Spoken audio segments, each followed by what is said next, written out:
Good evening ji. Today we are going to start a new chapter that is chemical kinetics. ठीक है ना, आज हम एक नया चैप्टर स्टार्ट करने को जा रहे हैं. Chapter number 3 chemistry book class 12 chemical kinetics. ठीक है जी. तो सबसे पहले आप बताएं what do mean by chemical kinetics. इस वर्ड का मतलब तो पता होगा. देखो सिंपल सी बात है, आप पूरी केमिस्ट्री को ना ब्रांचेस में डिवाइड कर रखा है.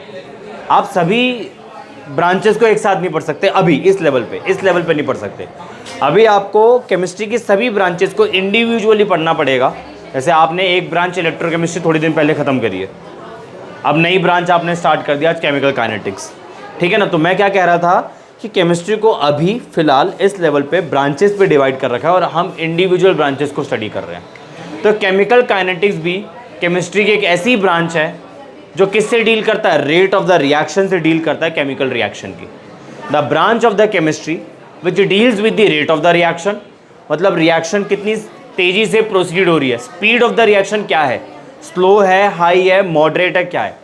तो ऐसी केमिस्ट्री की ब्रांच जो डील करती है किससे, स्पीड ऑफ द रिएक्शन से, number 1 point. Factors affecting the rate of the reaction, number 2 point. And the mechanism of the reaction, number 3 point.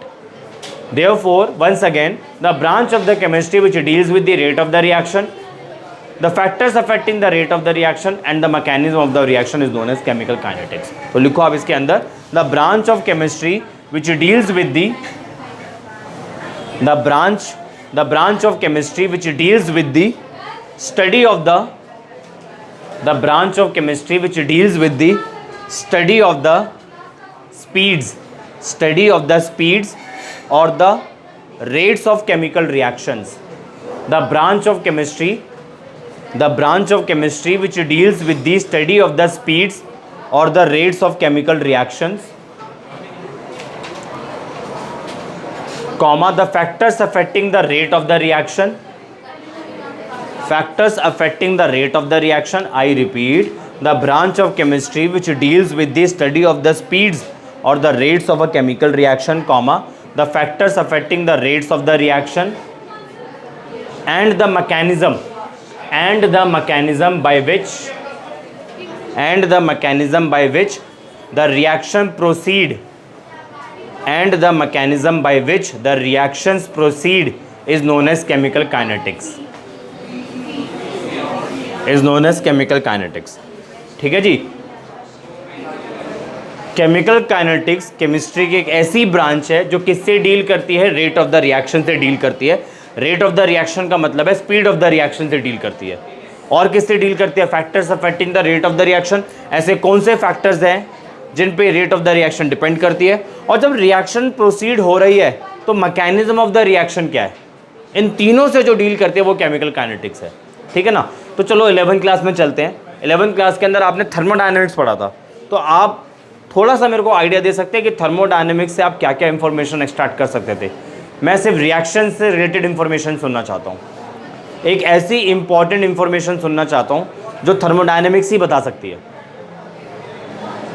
अच्छा हिंट दे देता हूँ. फिजिबिलिटी आप लोगों ने पढ़ी थी, स्पॉन्टिनिटी, फिजिबिलिटी, कुछ याद आ रहा है? तो अब बताओ ना. अब तो इतना हिंट दे ही दिया मैंने.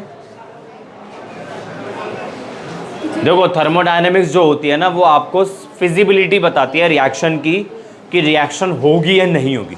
ये थर्मोडायनेमिक्स बताता है. थर्मोडायनेमिक्स की हेल्प से आप फिजिबिलिटी बता सकते हो रिएक्शन की. फिजिबिलिटी मींस रिएक्शन प्रोसीड होगी या नहीं होगी. ठीक है, नंबर 1 पॉइंट. और क्या बता सकते हो, इक्विलिब्रियम अटेन करने से पहले रिएक्शन कितनी एक्सटेंट तक कंप्लीट हो चुकी है. 70% कंप्लीट हो गई, 30% कंप्लीट हो गई, 20% कंप्लीट हो गई. ये भी थर्मोडायनेमिक्स आप आइडेंटिफाई कर सकते हो. बट अगर पूछा जाए थर्मोडायनेमिक्स से कि रेट ऑफ द रिएक्शन बताओ, तो ये थर्मोडायनेमिक्स का एरिया नहीं है. थर्मोडायनेमिक्स ये नहीं बता पाएगा कि रिएक्शन कितनी स्पीडली जाएगी. थर्मोडायनेमिक्स ये जरूर बता देगा रिएक्शन होगी या नहीं होगी. तो स्पीड फिर कौन बताएगा, केमिकल काइनेटिक्स. इतना समझ में आया.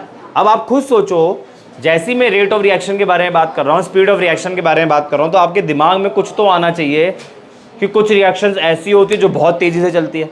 आयनिक रिएक्शंस आर वेरी फास्ट. ठीक है ना, नंबर 1 पॉइंट.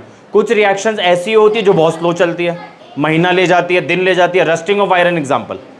है ना। और कुछ रिएक्शंस ऐसी होती है जो मॉडरेट स्पीड में चलती है, ना तो बहुत तेज ना तो बहुत स्लो।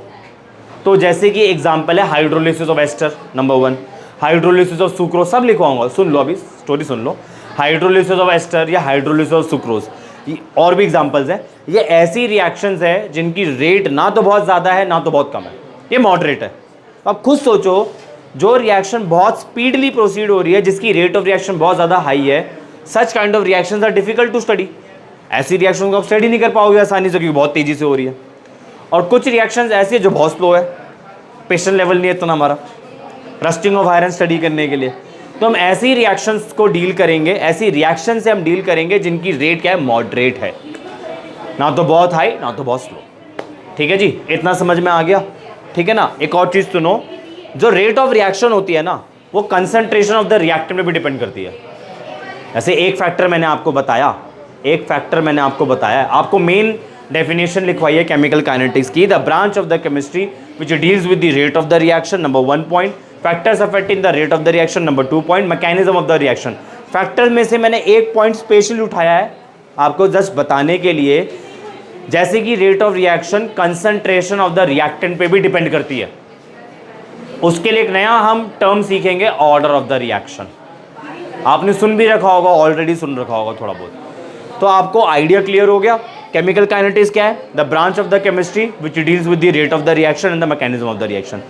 फिर थर्मोडायनेमिक्स के बारे में मैंने बताया। थर्मोडायनेमिक्स आपको कितना क्या बताता है कि रिएक्शन विजिबल है नहीं है, इतना ही बताएगा। होगी या नहीं होगी, होगी तो कितनी परसेंट तक चली जाएगी इक्विलिब्रियम मेंटेन करने से पहले। दो चीज़ें हो गई। और तीसरी चीज़ की अगर हम बात करें, that is rate of the reaction के बारे में बात करें, chemical kinetics rate of the reaction से sorry thermodynamics rate of the reaction से डील ही नहीं करता, वो उसका एरिया ही नहीं है। जैसे हर एक बंदों का मतलब हर एक डिपार्टमेंट की अपनी एक लिमिटेशन होती है ना, तो थर्मोडायनेमिक्स की लिमिटेशन ये है कि वो रेट नहीं बता सकता। ठीक है, तो रेट कौन बताएगा, केमिकल काइनेटिक्स। ठीक है जी। उसके बाद मैंने बताया कि रेट के बेसिस पे, रेट ऑफ द रिएक्शन के बेसिस पे, और you can say speed of the reaction के बेसिस पे हम रिएक्शन को 3 पार्ट्स में डिवाइड कर देते हैं। ऐसी रिएक्शन जिसकी रेट बहुत हाई है, एग्जाम्पल मैंने बताया आयनिक रिएक्शन, जिसके प्रिसाइज एग्जाम्पल मैं लिखवाऊंगा। सेकंड में बोल रहा हूँ ऐसी रिएक्शन जिसकी रेट बहुत स्लो है, एग्जाम्पल रस्टिंग ऑफ आयरन। और तीसरा मैं बोल रहा हूँ जिसकी rate of the reaction moderate है, ना तो बहुत हाई ना तो बहुत लो, एग्जाम्पल हाइड्रोलिसिस ऑफ सुक्रोज। तो हमें कौन सी रिएक्शन स्टडी करनी है, तीसरी वाली स्टडी करनी है। कुछ आया समझ में तो लिखो। केमिकल काइनेटिक्स की डेफिनेशन लिख लिए, इसमें आप लिखो नेक्स्ट लाइन से, there are following 3 main aspects, there are following 3 main aspects related to the study of reactions. There are following 3 main aspects related to the study of reactions. Number one, whether the reaction at all, whether the reaction at all takes place or not, whether the reaction at all takes place or not, that is spontaneity of a reaction. Whether the reaction at all takes place or not, that is spontaneity of a reaction. ये हमने thermodynamics के अंदर पढ़ा था delta G की help से। Delta G अगर minus होगा रिएक्शन स्पॉन्टेनियस हो जाएगा, डेल्टा जी आपका प्लस होगा रिएक्शन नॉन स्पॉन्टेनियस हो जाएगा, डेल्टा जी आपका 0 होगा रिएक्शन इक्विलिब्रियम पर आ जाएगा। ये हमने 11th में पढ़ा था। अगला पॉइंट लिखो, इफ़ इट इज स्पॉन्टेनियस, अगर रिएक्शन स्पॉन्टेनियस है, अपने आप हो रही है, डेल्टा जी माइनस है, if it is spontaneous then to what extent,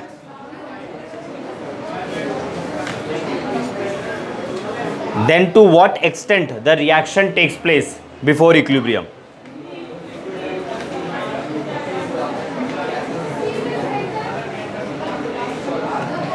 If it is spontaneous, then to what extent the reaction takes place before equilibrium is attained.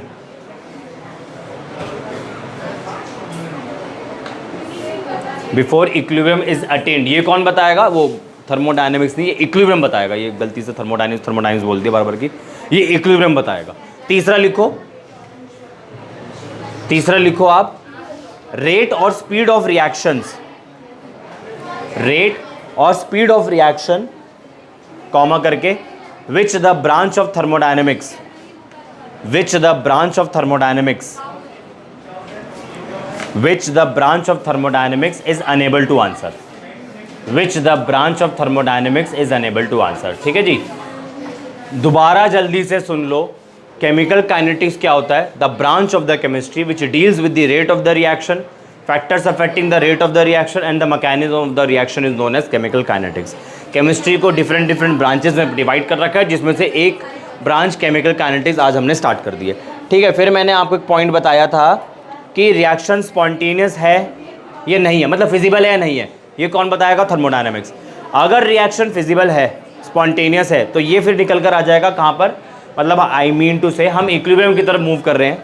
अगर reaction spontaneous है तो इक्विलिब्रियम अटेन करने से पहले कितनी percentage, कितनी extent तक रिएक्शन कंप्लीट हो गई है। और तीसरा मैंने क्या बताया, जो रेट ऑफ द रिएक्शन और स्पीड ऑफ द रिएक्शन है वो थर्मोडायनेमिक्स नहीं बता पाता।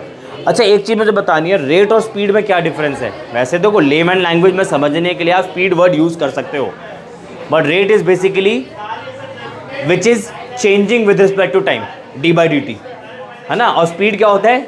आप लोगों ने स्पीड पढ़ा हुआ डिस्टेंस अपॉन टाइम। यहाँ पे स्पीड का मतलब है rate of change of concentration with respect to time, ये वो लिखवाऊंगा अभी, ठीक है। बट ध्यान रखना यहाँ पे रेट और स्पीड एक कैसे रखा हुआ है, हमने रिएक्शन के टर्म्स में समझा हुआ है, वरना स्पीड का फॉर्मूला आप लोगों ने पढ़ा हुआ है डिस्टेंस अपॉन टाइम, वो यहाँ नहीं लगाना। यहाँ कैसे लगाओगे? यहाँ कौन सा आपका रिएक्टेंट डिस्टेंस ट्रेवल कर रहा है बहुत दूर तक। ठीक है जी, इतना क्लियर हो गया, आगे बढ़े। चलो अब आप लिखो, बाकी तो इसमें कुछ है नहीं लिखवाने वाला है क्योंकि वो आगे आ जाएगा आपका। इसमें लिखो आप classification of reactions on the basis of rates, classification of reactions on the basis of rates. अब रेट्स के बेसिस पे रिएक्शंस को क्लासिफाई कर रहा हूँ, classification of reactions on the basis of rates. पहला लिखो वेरी फास्ट रिएक्शन, पहला लिखो वेरी फास्ट रिएक्शन,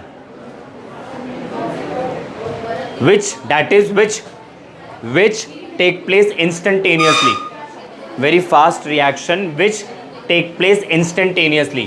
ऐसी रिएक्शन जो रैपिडली हो जाती है, इंस्टेंटेनियसली हो जाती है। इसमें आप ब्रैकेट के अंदर लिख लो time taken is generally, time taken is generally 10 की पावर -12 to 10 की power -16। Very fast reaction that is which take place instantaneously, bracket में लिख लो time taken is generally 10 raise to the power -12 to 10 raise to the power -16। ठीक है जी। Example में लिख लो आयनिक reactions, examples में लिख लो आयनिक reactions.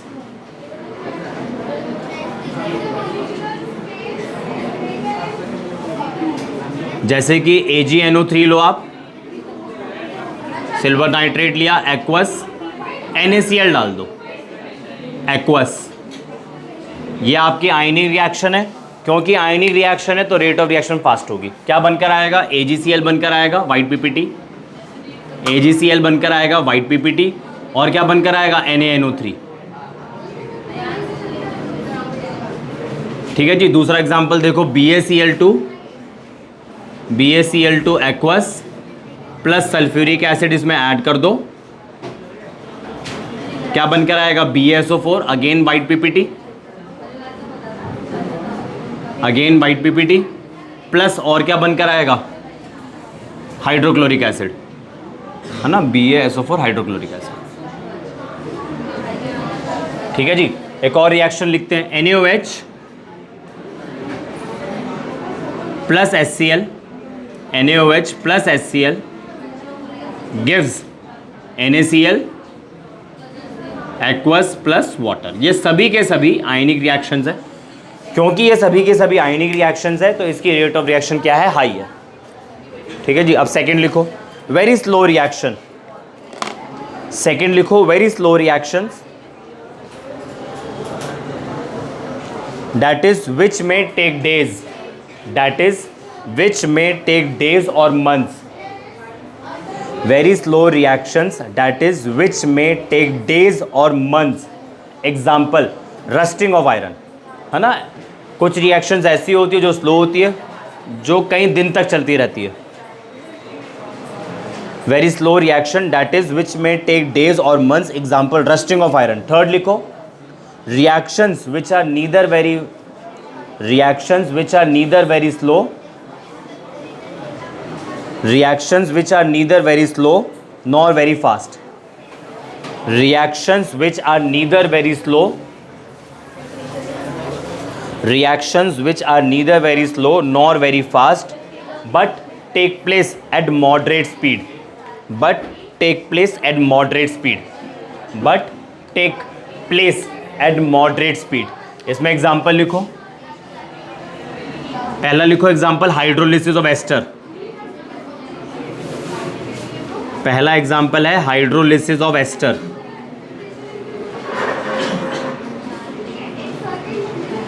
Hydrolysis of ester CH3 CO CH2 CH3। आप इसका हाइड्रोलिसिस करो, एक आपका अल्कोहल बनकर आएगा, एक आपका एसिड बनकर आएगा, CH3 COOH plus CH3 CH2OH। ये पहला एग्जाम्पल। दूसरा एग्जाम्पल है हाइड्रोलिसिस ऑफ सुक्रोज, दूसरा एग्जाम्पल है हाइड्रोलिसिस ऑफ सुक्रोज। ठीक है जी, C12 H22O11। जब आप इसका हाइड्रोलिसिस करोगे, जब आप इसका हाइड्रोलिसिस करोगे, ठीक है, आपको क्या मिलेगा? एक ग्लूकोज मिल जाएगा C6H12O6 और एक फ्रक्टोज मिल जाएगा C6H12O6। एक ग्लूकोज होगा और तो दूसरा फ्रक्टोज होगा। ठीक है जी, दो एग्जाम्पल हो गए। तीसरा एग्जाम्पल लिखो, decomposition, decomposition of ammonium nitrite NH4NO2। NH4NO2 जब आप इसका डिकम्पोजिशन करोगे आपको वाटर मिलेगा और N2 मिलेगा, बाकी बैलेंसिंग करनी है। और एक और एग्जांपल लिख लो, decomposition, decomposition of hydrogen peroxide, decomposition of hydrogen peroxide H2O2, H2O2। जब आप इसका डिकम्पोजिशन करोगे वाटर मिलेगा और ऑक्सीजन मिलेगा, बाकी बैलेंसिंग करनी है। बैलेंसिंग मैंने नहीं करी है।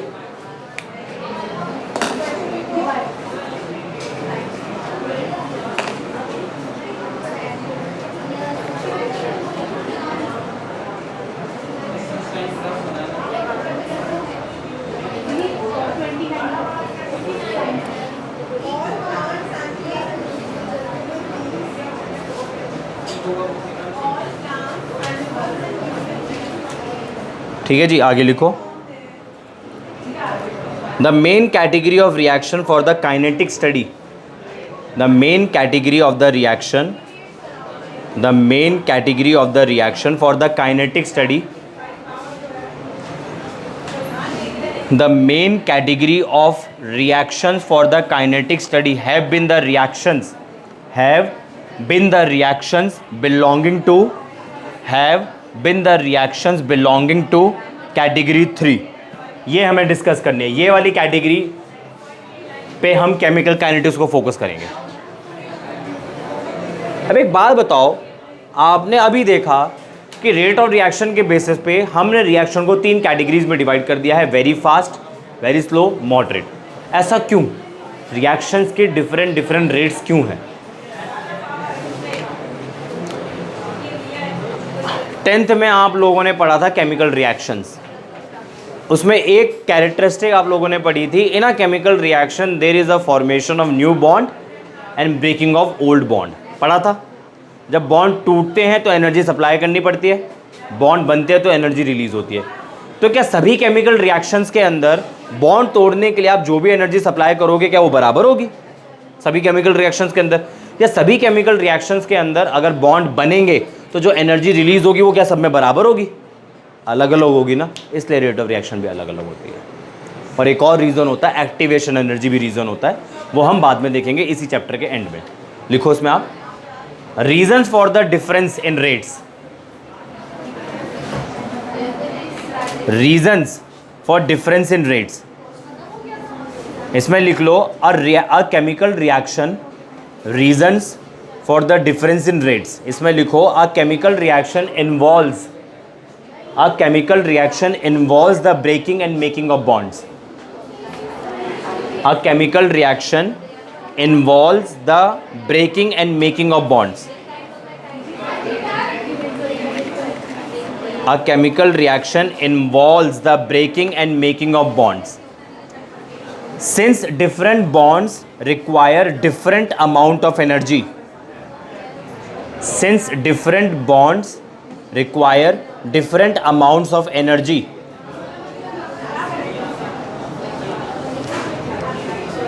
Since different bonds require different amounts of energy for breaking and different amount of energies.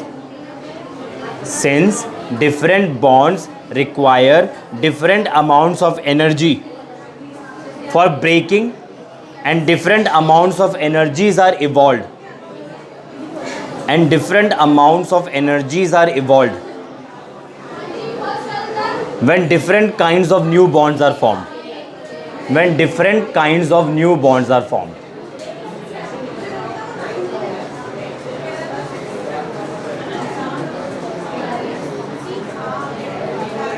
I repeat, a chemical reaction involves the breaking and making of bonds. Since different bonds require different amounts of energies for breaking and different amount of energies are evolved when different kinds of new bonds are formed. Since different bonds require different amount of energies for breaking and different amount of energies are evolved when different kinds of new bonds are formed. The rate of different reactions are different. The rates of different reactions are different.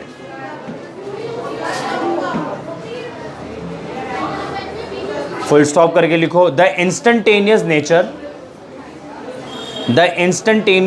of the ionic reactions. The instantaneous nature of the ionic reactions is due to the fact that the instantaneous nature of the ionic reactions is due to the fact that these do not involve any breaking of bonds. है ना. आयनिक reaction इतनी instantaneously क्यों हो जाती है? क्योंकि वहाँ पे कोई बॉन्ड टूट भी नहीं रहा, बन भी नहीं रहा. वहाँ तो आयंस के बीच में अट्रैक्शन है. ठीक है ना. और एक और पॉइंट लिख लो आगे करके. Another reason for the difference in the rates. Another reason for the difference in the rates of different reactions. Another reason for the difference in the rates of different reactions in terms of activation energy. Different reaction in terms of activation energy will be discussed later in this chapter. बोला था ना मैंने, एक और factor होता है activation energy. ऐसी रफली बता देता हूँ. एक्टिवेशन एनर्जी कम होती है, रेट ऑफ रिएक्शन हाई होती है. एक्टिवेशन एनर्जी हाई होती है, रेट ऑफ रिएक्शन स्लो होती है. वो बाद में हम डिटेल में डिस्कस करेंगे. दोबारा से सुन लो फटाफट से क्या क्या हमने डिस्कस कर लिया है. सबसे पहले मैंने बताया केमिकल काइनेटिक्स क्या होती है. The branch of chemistry which deals with the rate of the reaction और you can say speed of the reaction. मतलब ऐसी केमिस्ट्री की ब्रांच जो रेट ऑफ द रिएक्शन से डील करती है. कौन से फैक्टर्स होते हैं जो रेट ऑफ द रिएक्शन को अफेक्ट करती है, इससे भी डील करती है. और तीसरा मैकेनिज्म ऑफ द रिएक्शन से भी डील करती है. 3 पॉइंट हो गए. फिर मैंने आपको बताया कि जो थर्मोडायनेमिक्स होती है ना, उसकी हेल्प से आप रिएक्शन की फिजिबिलिटी बता सकते हो. रिएक्शन होगी या नहीं होगी वो कौन बता देगा? थर्मोडायनेमिक्स. इक्विलिब्रियम अटेन करने से पहले रिएक्शन कितनी होगी? Chemical equilibrium. बट थर्मोडायनेमिक्स से अगर पूछा जाए ना, भाई बता इस रिएक्शन की स्पीड क्या होगी, तो वो बोलेगा नो कमेंट्स, ये मेरा एरिया ऑफ कंसर्न नहीं है, जाके केमिकल काइनेटिक्स से बात कर. ऐसा थर्मोडायनेमिक्स बोलेगा, हमें बोलेगा. ठीक है जी, इतना हमने देखा. फिर मैंने क्या बोला, रेट ऑफ द रिएक्शन के बेसिस पे केमिकल रिएक्शन को 3 पार्ट्स में डिवाइड कर दिया. ऐसी रिएक्शन जिसकी स्पीड बहुत ज़्यादा है, आयनिक रिएक्शंस. और क्यों ज़्यादा है? क्योंकि यहाँ पे कोई बॉन्ड टूटता नहीं है, कोई बॉन्ड बनता नहीं है. फिर मैंने बताई ऐसी रिएक्शन जो बहुत स्लो होती है, एग्जाम्पल रस्टिंग ऑफ आयरन. और ऐसी रिएक्शन जिसकी स्पीड मॉडरेट होती है. तो केमिकल काइनेटिक्स जो है ना, वो इन्हीं रिएक्शन से डील करेगी. ऐसी रेट ऑफ द रिएक्शन से डील करेगी जिसमें रेट ऑफ द रिएक्शन क्या होती है? मॉडरेट होती है. ठीक है ना. फिर मैंने आपको बताया कि अलग अलग रिएक्शंस की रेट ऑफ द रिएक्शन अलग अलग क्यों होती है. क्योंकि मैंने आपको बता दिया कि कोई भी पर्टिकुलर केमिकल रिएक्शन अगर आप पिक करते हो तो उनमें बॉन्ड टूटते और बॉन्ड बनते हैं, और अलग अलग रिएक्शंस के अंदर बॉन्ड तोड़ने के लिए आप जो भी एनर्जी सप्लाई करोगे वो डिफरेंट होगी। इन अ सिमिलर वे अलग अलग रिएक्शंस के अंदर जो बॉन्ड बनेंगे, बॉन्ड बनने की वजह से जो एनर्जी इवॉल्व होगी वो भी डिफरेंट होगी, इसलिए डिफरेंट डिफरेंट रिएक्शंस की रेट भी डिफरेंट हो जाती है। अब आप हेडिंग डालो, rate of reaction, rate of reaction comma करके its measurement,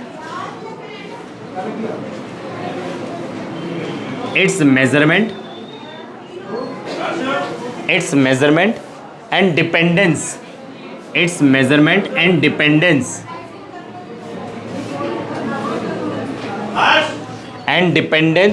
on various factors, dependence on various factors।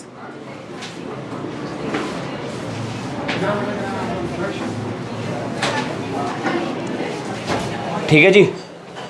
तो सबसे पहले हम डिस्कस करेंगे रेट ऑफ द रिएक्शन। सबसे पहले हम डिस्कस करेंगे रेट ऑफ द रिएक्शन। तो जो रेट ऑफ द रिएक्शन होता है वो बेसिकली किसके इक्वल होता है? Change in concentration upon change in time. अब कंसंट्रेशन किसकी? रिएक्टेंट की कंसंट्रेशन, प्रोडक्ट की कंसंट्रेशन। तो लिखते हैं हम, जो रेट ऑफ रिएक्शन होता है, रेट ऑफ रिएक्शन जो होता है वो किसके बराबर होता है? Change in concentration of the reactant कह सकते हो आप। अगर आप जनरली बोलना चाहते हो तो चेंज इन कंसंट्रेशन बोल दो, प्रिसाइजली बोलना चाहते हो तो किसी कंसंट्रेशन में चेंज देख रहे हो, रिएक्टेंट या प्रोडक्ट की। भाई आप किसी केमिकल रिएक्शन के अंदर ही तो बात करेंगे ना। कोई केमिकल रिएक्शन ले लो, हाइपोथेटिकल केमिकल रिएक्शन ले लो जो R2P जा रही है। आपने कोई हाइपोथेटिकल रिएक्शन ली जो R2P जा रही है, या आपकी हाइपोथेटिकल केमिकल रिएक्शन है, हाइपोथेटिकल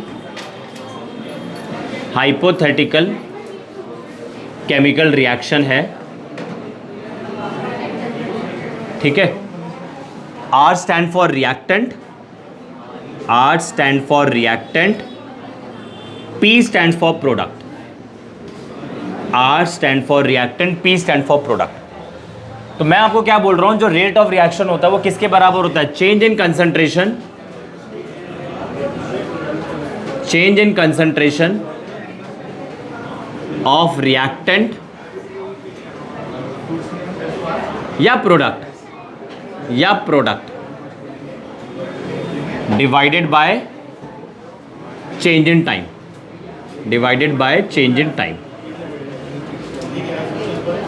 ठीक है जी, ये फॉर्मूला हो गया जनरल। आगे देखो आप, मान लो एट टाइम T1 आपकी रिएक्टेंट की कंसंट्रेशन R1 थी, प्रोडक्ट की कंसंट्रेशन P1 थी।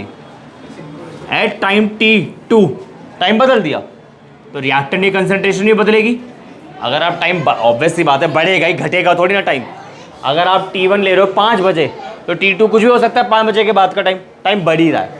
आप खुद बताओ मुझे, अगर टाइम बढ़ेगा तो इसकी कंसंट्रेशन घटेगी या बढ़ेगी? रिएक्टेंट की कंसंट्रेशन बढ़ेगी। स्पेसशिप पहुंचा नहीं मेरा अभी तक।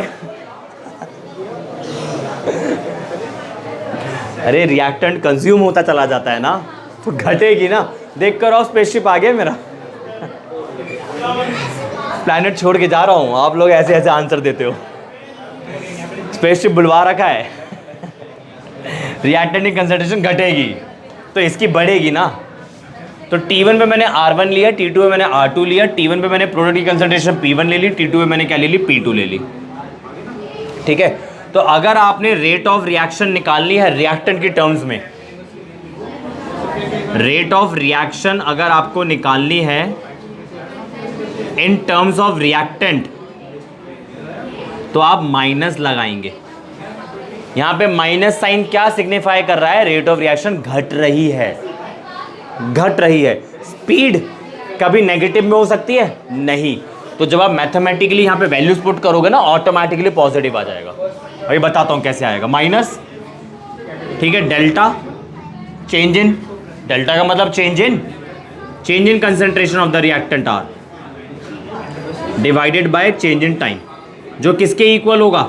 अगर मैं डेल्टा R के बारे में बात करूं, यहां लिख देता हूं, डेल्टा R के बारे में बात करूं तो delta R is basically final concentration minus initial concentration, यही होगा ना। और आप बताओ, खुद से बताओ मुझे, रिएक्टेंट के अंदर फाइनल वाली तो कम होगी, इनिशियल वाली ज़्यादा होगी, तो इन दोनों का डिफरेंस क्या आएगा, माइनस में आएगा। और वहाँ पे पहले से माइनस मैंने लगा रखा है, तो माइनस माइनस प्लस हो जाएगा, तो वैल्यू आपकी प्लस में आएगी। भाई सिंपल सा लॉजिक लगा लो ना। आप स्कूटी चला रहे होते हो, मान लो आप बैठे 40 पे, 60 कर दी तो बढ़ी रही है, घटाते हो तो 60 से 50 आ गए, 40 आ गए, तो माइनस है बोलते हो, नहीं ना। माइनस का मतलब वहाँ पे क्या होता था, रिटार्डेशन होती थी, कोई वैल्यू थोड़ी ना बदल गई। तो इधर भी वही है, रेट ऑफ रिएक्शन घट रही है, बढ़ रही है, मतलब मैग्नीट्यूड में कोई चेंज नहीं आएगा, मतलब मैग्नीट्यूड हमेशा पॉजिटिव रहेगा। माइनस और प्लस क्या सिग्निफाई करेगा, रेट ऑफ रिएक्शन बढ़ रही है, घट रही है। माइनस आएगा तो रेट ऑफ रिएक्शन घटेगी, प्लस आएगा तो रेट ऑफ रिएक्शन बढ़ेगी। ठीक है। इन अ सिमिलर वे, ये मैंने रिएक्टेंट की बता दी। इन अ सिमिलर वे अगर आप प्रोडक्ट का बताना चाहते हो, आई मीन प्रोडक्ट के टर्म्स में बताना चाहते हो, rate of reaction in terms of product, in terms of product, तो वो किसके इक्वल होगा, positive delta P upon delta T. ठीक है ना। नीचे लिख रहा हूँ, यहाँ वैसे मुझे यहाँ लिखना चाहिए था, नीचे लिख देता हूँ। Delta T is equal to T2 minus T1। ठीक है ना। और यहाँ पे जो मैंने माइनस साइन अभी लगाया है, ये माइनस साइन क्या सिग्निफाई कर रहा है, माइनस और प्लस क्या सिग्निफाई कर रहा है। ठीक है। Minus sign signifies, minus sign signifies rate of reaction decreases, minus sign signifies rate of reaction decreases. ठीक है ना। जो माइनस साइन है यहाँ पे क्या सिग्निफाई कर रहा है कि रेट ऑफ रिएक्शन घटती है या घट रही है। और प्लस क्या सिग्निफाई करता है, पॉजिटिव साइन सिग्निफाइज या indicate, signifies increase in rate of reaction. सही है, इतना आ गया समझ में। तो रेट ऑफ रिएक्शन अगर आपको कैलकुलेट करनी है किसी केमिकल रिएक्शन की, तो आप कैसे कैलकुलेट करोगे, change in concentration of reactant upon change in time. ठीक है। एग्जांपल के तौर पे मैंने आपके सामने T1 पे R1 लिया, T2 पे R2 लिया, T1 पे P1 लिया, T2 पे P2 लिया। जाहिर सी बात है, टाइम बढ़ रहा है, रिएक्शन हो रही है, तो रिएक्टेंट की कंसंट्रेशन घटेगी, प्रोडक्ट की ऑटोमेटिकली बढ़ेगी। तो रिएक्टेंट के टर्म में माइनस साइन क्या सिग्निफाई कर रहा है, रेट ऑफ रिएक्शन घट रही है। प्रोडक्ट के टर्म्स में प्लस साइन क्या सिग्निफाई कर रहा है, रेट ऑफ रिएक्शन बढ़ रही है। ठीक है जी। अगर मैं यूनिट्स के बारे में बात करूं, units of rate of reaction, units of rate of reaction, अगर मैं इसके बारे में बात करूं तो क्या यूनिट होनी चाहिए। आप मुझे ये बताओ, कंसंट्रेशन की क्या यूनिट होती है। हाँ जी, अरे भाई देखो, स्पेसशिप देख कर आओ प्लीज, नहीं आया तो कॉल करो। कंसंट्रेशन की क्या यूनिट होती है, कंसंट्रेशन सॉल्यूशन चैप्टर पढ़ रखा आप लोगों ने। कंसंट्रेशन तो कई सारी पढ़ी थी, हम ज़्यादातर यूज़ करते हैं मोलैरिटी, तो आंसर आया मोल पर लीटर या मोलर। और टाइम को आप मिनट्स में ले लो या सेकंड्स में ले लो, तो यूनिट क्या बनी, unit of rate of reaction क्या बनी, मोल पर लीटर पर मिनट, या तो ये बनी या मोल पर लीटर पर सेकंड क्या बनी। मान लो आप ऐसी रिएक्शन ले लो जो बेसिकली गैस फेज रिएक्शन है, ऐसी रिएक्शन जिसमें रिएक्टेंट और प्रोडक्ट दोनों गैसियस स्टेट के अंदर है। तो गैस होगा तो गैस का कुछ तो प्रेशर होगा, तो उस प्रेशर को आप एटीएम में बता सकते हो या बार में बता सकते हो। तो यहाँ लिख देते हैं, for gas phase reaction, for gas phase reaction unit of rate, अच्छा चलो ठीक है, फॉर गैस फेज रिएक्शन, तो जो यूनिट हो जाएगी वो क्या हो जाएगी, एटीएम पर मिनट या एटीएम पर सेकंड। आया समझ में। 11th क्लास के अंदर एक चैप्टर हुआ करता था स्टेट्स ऑफ मैटर, जो अब नहीं है, इस बारी 2 साल से नहीं है, 2 साल से नहीं है। ठीक है ना। States of matter is basically, उसमें एक इक्वेशन यूज होती है, PV is equal to nRT। मैं बेसिकली आपको ना प्रेशर और कंसंट्रेशन के बीच का रिलेशन बता रहा हूँ।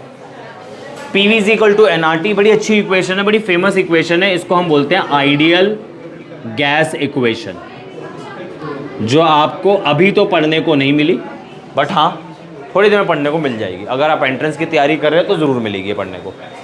P stand for pressure, V stand for volume, N is the number of moles, R is the universal gas constant, T is the temperature. लिख देते हैं यहाँ पे, ये आपका क्या है, प्रेशर है, ये आपका वॉल्यूम है, ये मेरा नंबर ऑफ मोल्स है, number of moles, R is a universal gas constant, R is a universal gas constant, और T is a temperature in Kelvin, T is a temperature in Kelvin। ठीक है ना। अब आपने क्या करना है, इधर रीअरेंजमेंट करनी है। RT को P के नीचे रख दो, N के नीचे V रख दो, तो P by R T is equal to N by V. तो ये एन बाई वी क्या बन गया, कंसंट्रेशन ही तो बन गया। ठीक, एक और चीज़ सुनो, अगर आपको कभी पार्शियल प्रेशर निकालना हो, जो कि 11th क्लास का टॉपिक है, फिर से पार्शियल प्रेशर मतलब किसी गैस का एक अपना प्रेशर होता है, उसे बोलते हैं पार्शियल प्रेशर।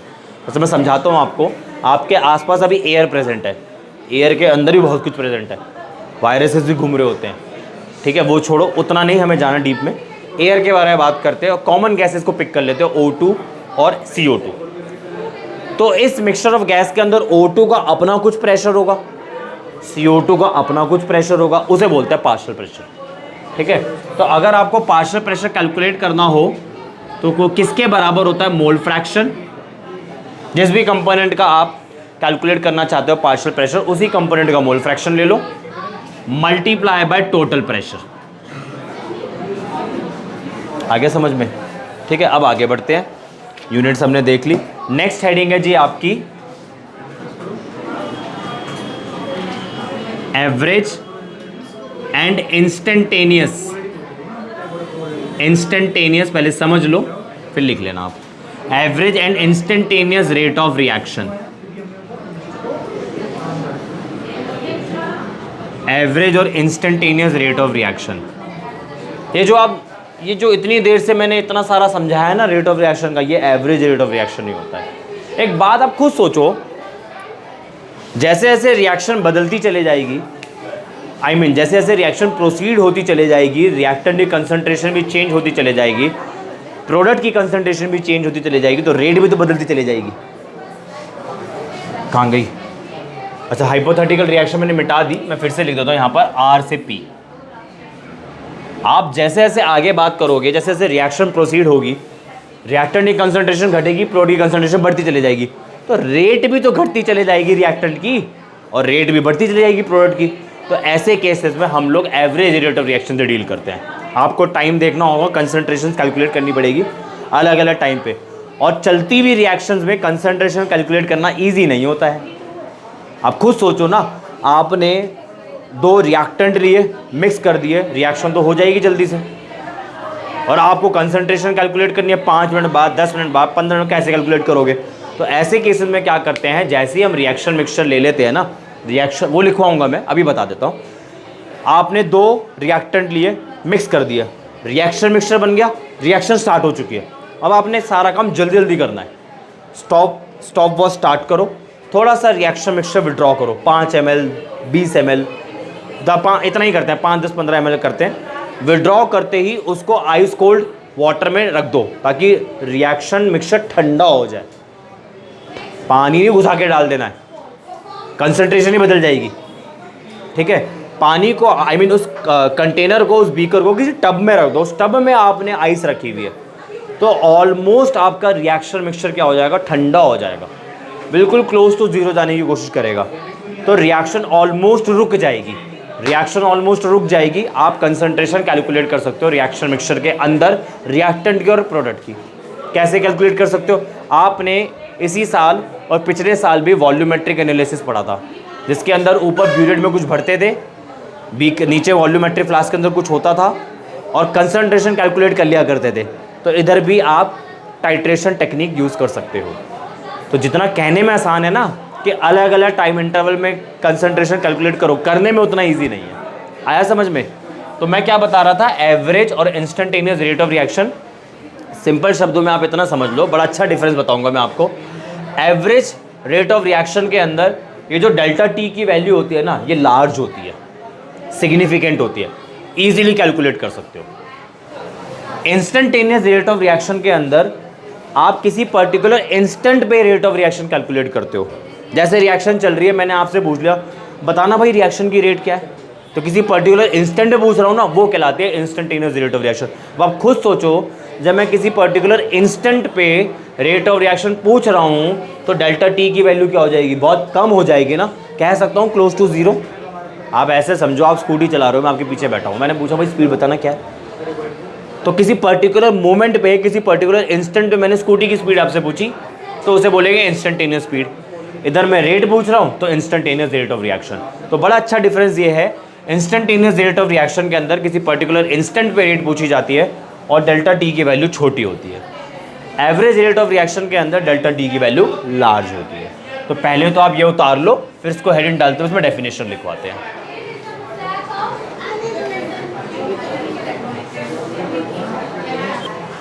हाँ जी, तो हम क्या देख रहे थे, बेसिकली एवरेज और इंस्टेंटेनियस रेट ऑफ रिएक्शन देख रहे थे, जिसके बारे में मैंने आपसे अच्छे से बात कर लिया। अब लिख लेते हैं थोड़ा सा, इसमें लिखो आप, एवरेज के अंदर लिखो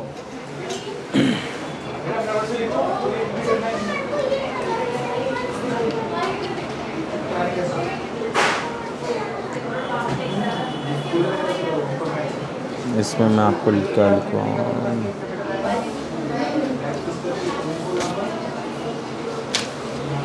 इसमें लिखो आप the average rate of reactions. ये अपनी तरफ से मैं बना के बोल रहा हूँ, एज सच कोई डेफिनेशन वहाँ नहीं है। ये जो अब मैंने आपके सामने इतनी कैलकुलेशन करी है, एवरेज रेट ऑफ रिएक्शन ही है। तो इसमें आप लिख लो average rate of reaction. Average rate of reaction is that reaction in which delta T is significant.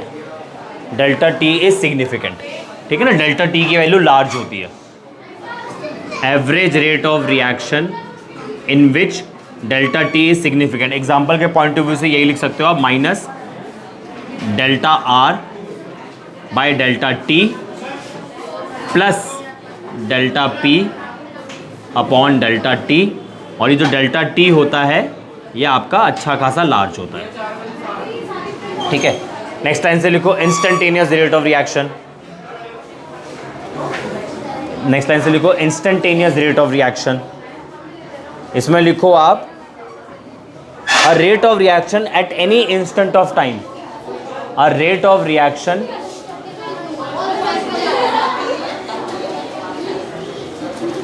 a rate of reaction at any instant of time, at any instant of time is the rate of the, sorry, at any instant of time is instantaneous rate of reaction. Rate of reaction at any instant of time is the instantaneous rate of reaction. और instantaneous rate of reaction के अंदर मैंने क्या बताया, जो delta T की value होती है वो बहुत छोटी होती है, बहुत छोटी मतलब अप्रोचेस टू ज़ीरो, ठीक है। तो जो आपका इंस्टेंटेनियस रेट ऑफ रिएक्शन होगा